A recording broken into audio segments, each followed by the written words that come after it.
이 시간 우리에게 주신 하나님의 말씀 요한복음 2장 1절부터 11절까지의 말씀입니다.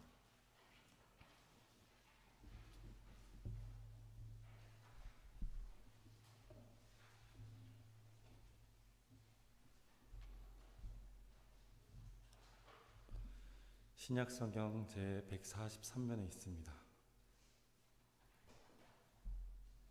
요한복음 2장 1절부터 11절까지의 말씀을 저와 함께 한 절씩 교독하시고 마지막 절은 함께 읽으시겠습니다. 사흘째 되던 날 갈릴리 가나에 혼례가 있어 예수의 어머니도 거기 계시고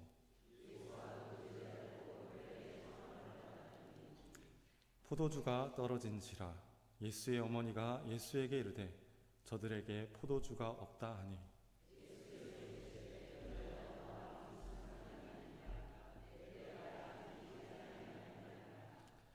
그의 어머니가 하인들에게 이르되 너희에게 무슨 말씀을 하시든지 그대로 하라 하니라.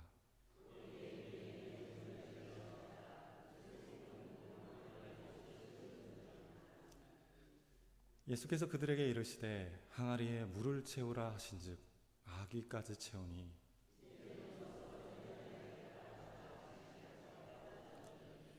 연회장은 물로 된 포도주를 맛보고도 어디서 났는지 알지 못하되 물도 온 하인들은 알더라. 연회장이 신랑을 불러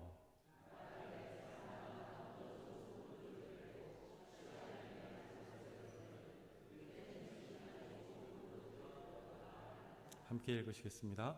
예수께서 이 첫 표적을 갈릴리 가나에서 행하여 그의 영광을 나타내시 제자들이 그를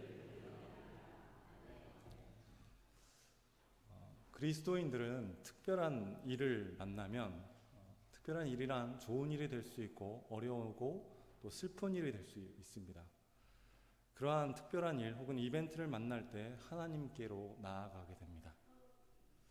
우리 삶의 이벤트는 우리를 하나님께로 이끄는 좋은 촉매제가 됩니다. 때로는 오늘 본문처럼 혼례와 같이 좋은 일, 때로는 포도주가 떨어지는 심각한 문제 앞에서 삼위의 하나님은 우리를 주님 앞으로 대면시키십니다. 그때 우리도 또한 하나님 앞으로 나아가지요. 천부여 의지없어서 손들고 옵니다. 주 나를 박대하시면 나 어찌하리까 하면서 우리는 하나님께 나아갑니다. 그리고 그러한 이벤트를 통해서 성삼위 하나님은 우리에게 당신 하나님을 계시하십니다. 그리고 우리는 이러한 일들을 통해 이전의 주님을 머리로 알고 이해하는 신앙에서 체험의 신앙으로 나아가게 됩니다. 오늘 본문에서 갈릴리 가나에 결혼식이라는 이벤트가 있었습니다. 그때 예수의 어머니 마리아가 도우러 왔습니다. 그리고 본문에서는 예수와 그의 제자들 또한 혼례의 청함을 받았다고 기록되어 있습니다. 예수님이 혼인을 맞는 사람의 친척이나 친구일 수도 있었을 것입니다. 본문은 예수의 공생의 초기를 기록하였기에 예수님이 메시아여서 혼례잔치에 초대되었던 것이라기보다 아까 말씀대로 친구나 친척이었기에 초청되었을 것입니다. 어쨌든 중요한 것은 이 혼례 자리에 예수 그리스도께서 초대되었다는 것입니다. 우리 3절 말씀 다시 한번 함께 읽어보시겠습니다. 포도주가 떨어진지라 예수의 어머니가 예수에게 이르되 저들에게 포도주가 근데 포도주가 떨어진 난감한 상황이 펼쳐졌습니다. 당시 혼례에 음료로 사용되던 포도주가 떨어졌죠. 요즘 상황으로 비유하면 결혼식이 벌어졌는데 뷔페 음식이 다 떨어진 상황. 주일 저희가 식사하잖아요. 그 식사 자리에 밥과 반찬이 다 떨어진 상황이라고 보시면 될 것 같습니다. 그런 상황입니다.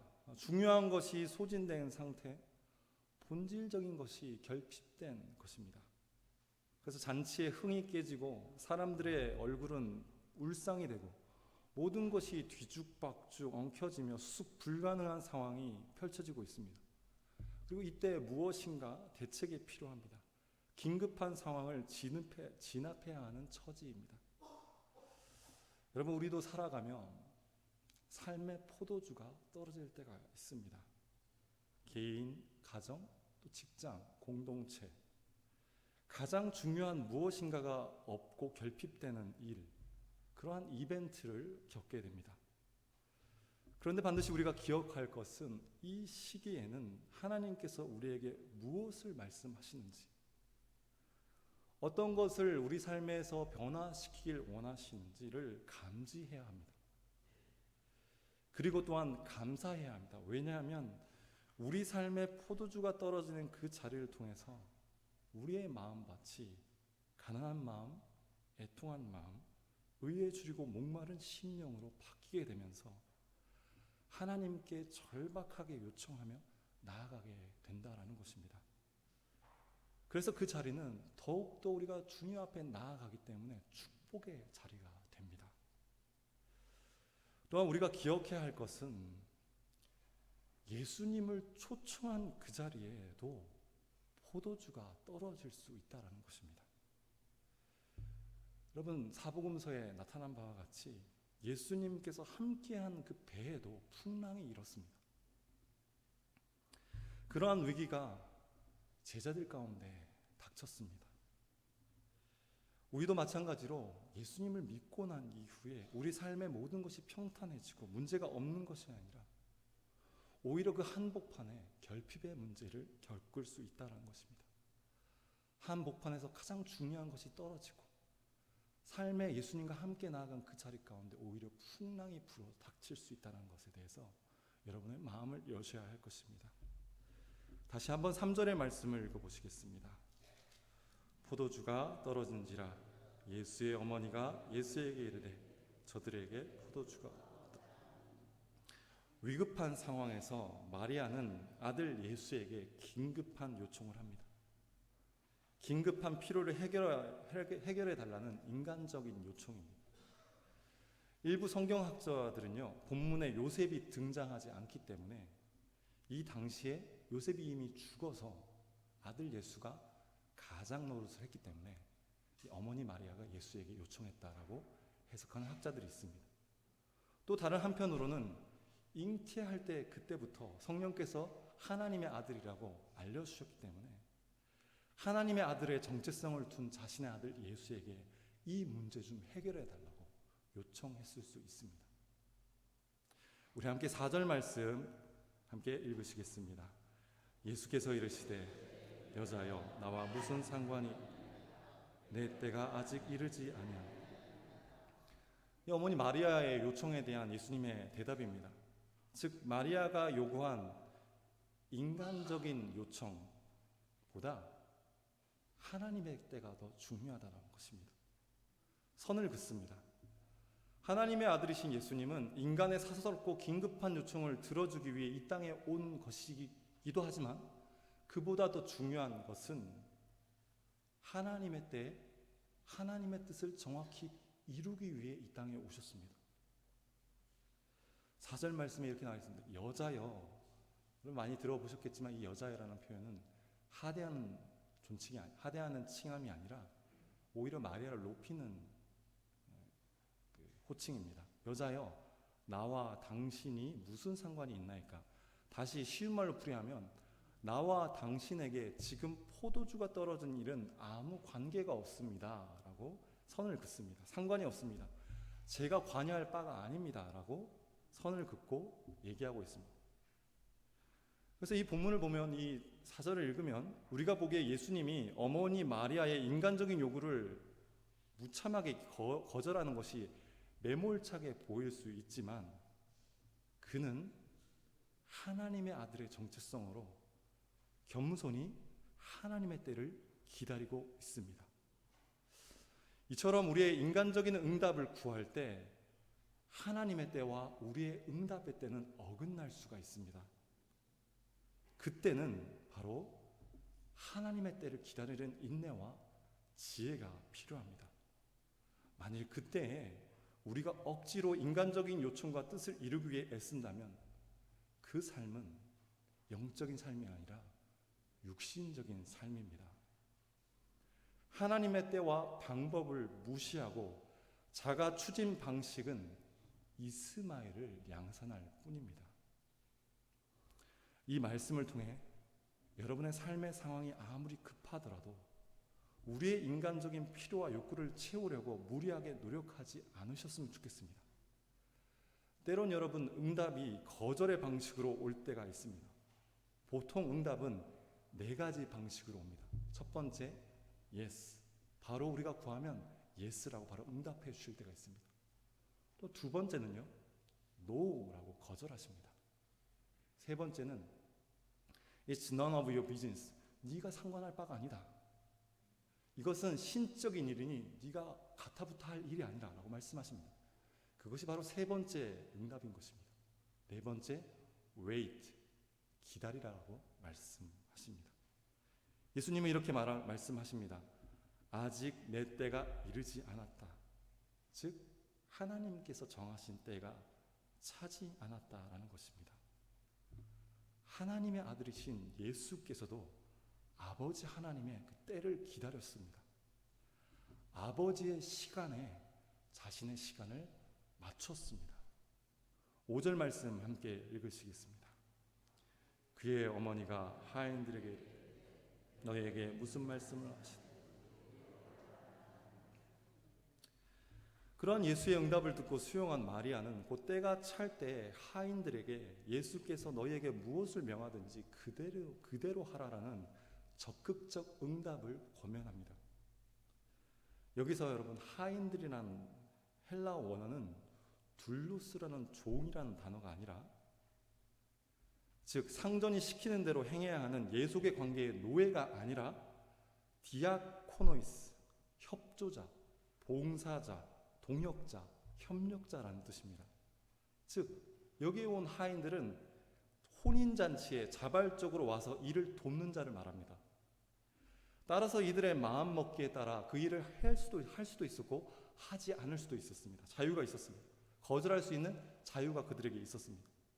그래서 마리아가 사전에 그들에게 부탁했습니다. 예수께서 말씀하시는 그대로를 할 준비를 하라고 권면합니다. 여러분, 우리는 영적 존재입니다. 주님의 말씀을 알아듣고 그것을 행할 수 있는 하나님의 형상으로 우리는 지음받았습니다. 그래서 우리의 영혼 육은 하나님의 음성에 민감할 수 있게 반응하게 되고, 또한 하나님의 때와 방법을 민첩하게 분별할 수 있는 존재가 바로 우리 인간, 즉 영적인 존재 인간입니다. 다시 말해 하나님의 말씀에 전적으로 반응하여 그 말씀대로 결단하며 행하는 가능성이 우리 안에 있습니다. 주님은 우리를 강압적인 방식이 아니라 기다려 주십니다. 말씀하시고 우리가 인격적으로 그 주님의 말씀에 반응하도록 기다려 주십니다. 그래서 주님은 우리를 종이 아니라 많은 경우 협력자, 동력자로 대우하십니다. 그런데 예수님께서 말씀하신 그것을 행할 때 주의해야 할 것이 있습니다. 때로는 나의 이성과 나의 통밥과 나의 상식에 맞지 않는 말씀을 하신다 해도, 즉 세상적 가치와 맞지 않더라도 하나님의 말씀과 그분의 음성을 향해 자신을 열어놓고 전적으로 나의 결단과 자유와 의지를 통해 주님께 내어드리는 자가 바로 주님의 역사를 경험할 수 있습니다. 그러한 자가 바로 하나님의 동력자로 살아갈 수 있습니다. 우리 다 함께 6절, 7절 말씀을 읽으시겠습니다. 거기에 유대인의 정결 예식을 따라 돌 항아리 6이 놓였는지 예수께서 그들에게 이르시되,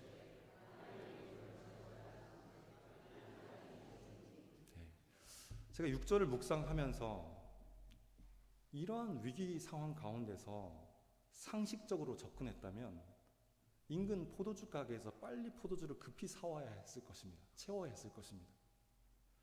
예컨대 마치 제자들이 오병이어 사건 전에 수천 명의 끼니를 사기 위해 계산했던 것처럼요.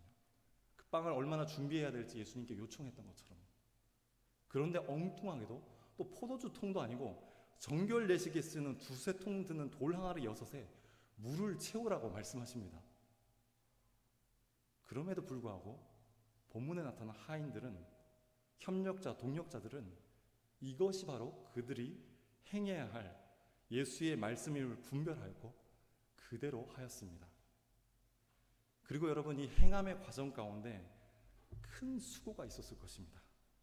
주석을 참고하니까 2-3통 드는 돌 항아리는 한 통에 약 40리터, 그러니까 2-3통이 들어가면 약 120리터 정도라는 거예요.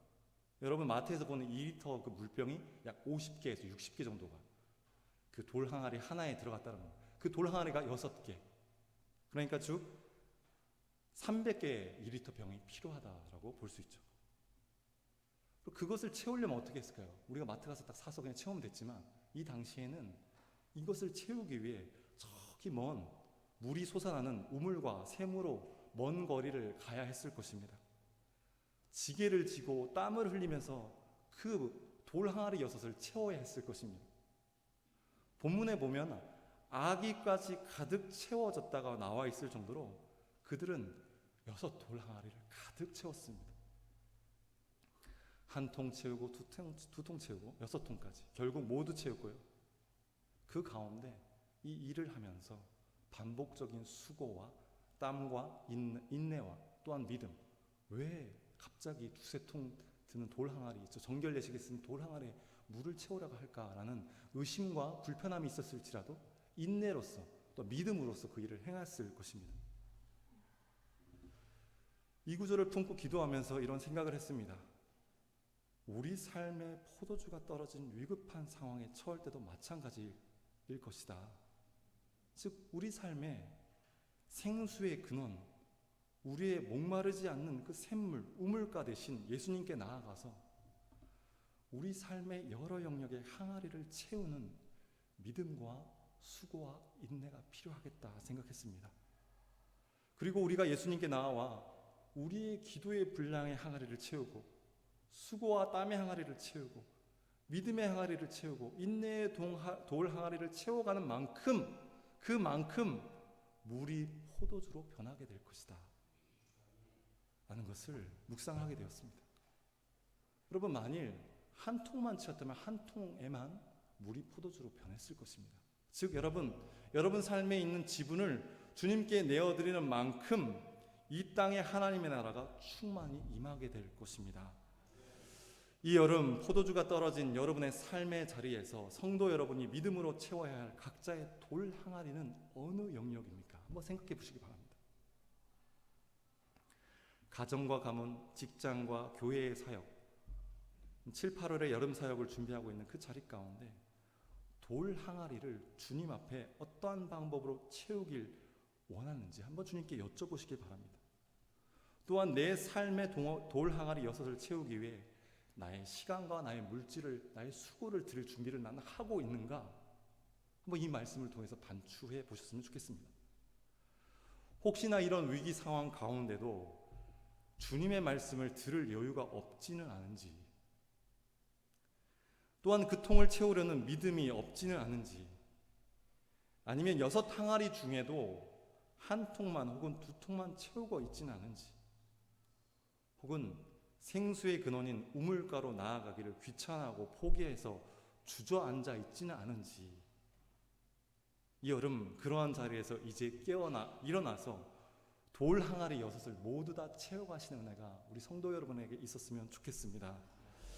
하나님은 우리를 주님의 역사의 동력자로 초청하십니다.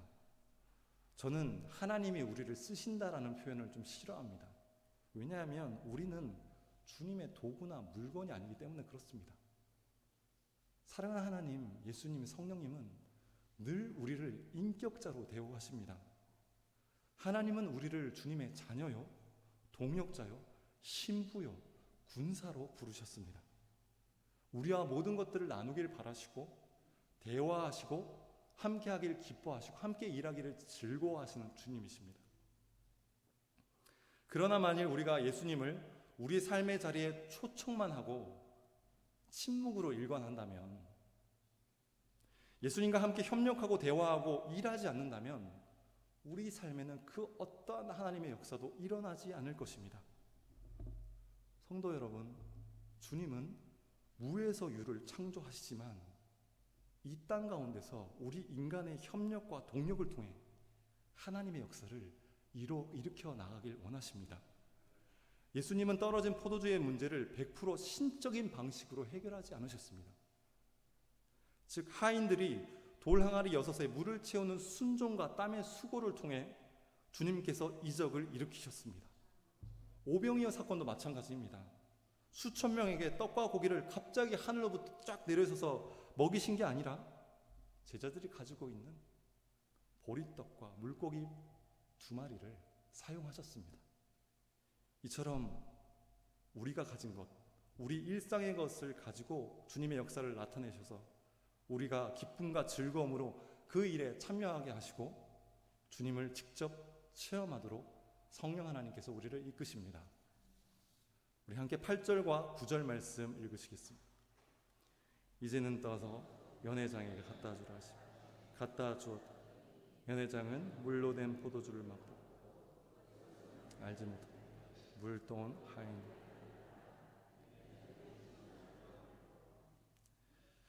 여기서 보면 연회장과 하인을 좀 비교해서 보시면 좋겠습니다. 연회장은 누구냐면 이 잔치, 연회, 이 축제를 여는 리더입니다. 잔치의 총 책임자이며 전문가입니다. 예컨대 여러분 뷔페 식당에 갔을 때 분주하게 돌아다니는 매니저 보시지 않았습니까? 주방의 셰프, 문제가 생기면 해결해야 되는 자, 그리고 음식과 음료가 잘 준비되고 채워져야 하는지 꼼꼼히 체크해야 될 사람입니다.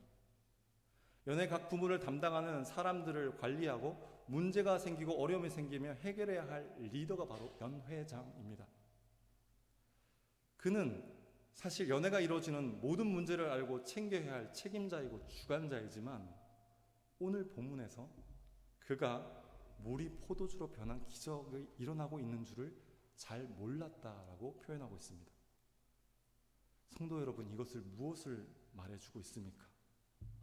우리가 어떠한 영역의 책임자요 리더로서 부르심을 받았으나 우리가 만일 그 일에 예수님을 초청하지 않고 있다면, 예수님과 무관하게 있다면 책임지는 공동체원이, 즉 우리의 가족, 우리의 아이들, 회사로 말하면 우리의 직원들, 그들이 지금 어떻게 예수님과 일하고 있는지를 인지하지 못하고 있다면 역설적이게도 그는 가장 하나님의 일을 보지 못하는 무지한 리더일 수 있습니다. 실제 예수님의 음성을 분별하고 그대로 행한 하인들, 돌 항아리 6을 채운 하인들과 비교할 때 연회장은 리더였지만 예수 그리스도와 접촉하지 않았고 예수님과 대화하지 않았고 하인들과 예수 그리스도 사이에 일어난 어떠한 이벤트가 일어나고 있는지를 캐치하지 못했기에 물이 포도주로 변하는 이 놀라운 이적을 그냥 상식으로 해석하였습니다. 따라서 우리도 우리 삶의 사소하고 하찮은 일이라도 예수님을 초청하고 주님과 동역해야 할 것입니다. 만일 우리가 주님께서 세운 리더라고 할 때 책임자라면 더 적극적으로 주님과 모든 일을 상의해야 할 뿐만 아니라 우리가 품고 있는 그 사람들이 어떻게 지금 예수님과 교제하고 있는지를 아주 세밀하게 살펴야 할 것입니다. 나의 공동체 가운데 나타나는 이 이벤트를 통해 주님께서 어떠한 일을 하길 원하시고 어떠한 일이 지금 벌어지고 있는지를 분별해야 할 것입니다. 바로 그때 우리는 주님의 역사를 체험하고 경험하는 주님의 연회장으로 새롭게 태어나게 될 것입니다. 마지막으로 10절 11절 말씀 함께 읽으시겠습니다. 말하되 사람마다 먼저 좋은 포도주를 취한 후에 낮은 것을 그대는 지금까지 좋은 포도주를 두었다. 예수께서 이 첫 표적을 갈릴리 가나에서 그의 영광을 나타내시고 제자들이 그를 믿습니다. 먼저 안 좋은 포도주가 나왔고 나중에 더 좋은 포도주가 나왔다. 이 부분을 또 묵상하면서 이런 생각이 들었습니다. 지금까지 우리 인생이 그저 일반적인 포도주와 같은 인생이었다면, 아니 오히려 떨어지는 하찮은 포도주와 같은 인생이었다면, 만일 지금이라도 우리 자신을 우리의 가정과 직장, 우리의 사업체, 우리의 사역에 영역을 모두 다 주님께 내어 맡긴다면, 그 주님과 교제하고 동역한다면 반드시 우리의 삶은 이전과는 비교할 수 없는 놀라운 포도주로 변화되리라 믿습니다. 오늘 성찬에 참여하며 주님의 그 보혈이 우리 몸 안에 들어와 우리를 지속적으로 씻기며 새롭게 하시고 치유하시기에, 그러므로 우리는 주님과 더욱더 깊은 연합으로 들어가기에 우리의 삶은 더욱더 아름답고 존귀한 향이 가득한, 맛이 가득한 포도주로 변화될 것입니다. 따라서 우리 인생은 젊어서 정점을 찍고 계속 쭈그러들고 시들어가고 황폐해지는 것이 아니라, 하나님의 말씀처럼 겉사람은 후패하며 녹슬지만 우리의 속사람은 날마다 주님과 연합하여 새로워지는, 그래서 인생의 경기 전반전이 스코어가 참혹할지라도 우리 예수님은 우리 모든 삶의 자리에 초청하고 그분과 교제하고 연합할 때 우리의 인생의 후반전의 경기는 역전골을 넣고 승리하는 승리가 있을 것이라고 저는 믿습니다. 다른 사람이 보기엔 늦었다 할 그때가 오히려 오직 예수 그리스도로 말미암아 우리 삶이 변화되는 놀라운 축복이 임하는 시간이라 믿습니다.